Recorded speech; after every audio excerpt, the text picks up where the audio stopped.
తెలంగాణ రైతులకు big news. రైతు రుణమాఫీకి మార్గదర్శకాలు విడుదల అయ్యాయి. కాసేపటి క్రితమే రైతు రుణమాఫీకి మార్గదర్శకాలు జారీ చేసింది తెలంగాణ ప్రభుత్వం. రైతు రుణమాఫీ పథకం స్వల్పకాలిక పంట రుణాలకు వర్తిస్తుంది. తెలంగాణ రాష్ట్రంలో ఉన్న షెడ్యూల్డ్ వాణిజ్య బ్యాంకులు, ప్రాంతీయ గ్రామీణ బ్యాంకులు, జిల్లా సహకార కేంద్ర బ్యాంకులు, ఉమ్మడిగా బ్యాంకులు అని పిలువబడుతాయి.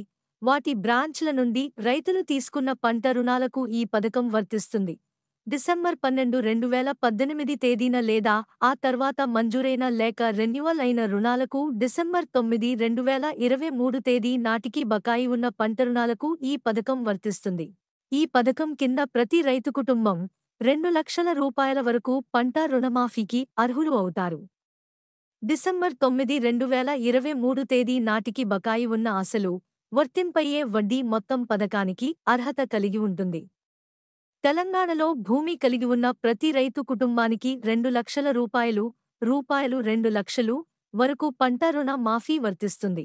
మన ఛానల్కి సబ్స్క్రైబ్ చేసుకోండి, లైక్ చేయండి మరియు కామెంట్ చేయండి. మీ సపోర్ట్ మాకు చాలా ముఖ్యం.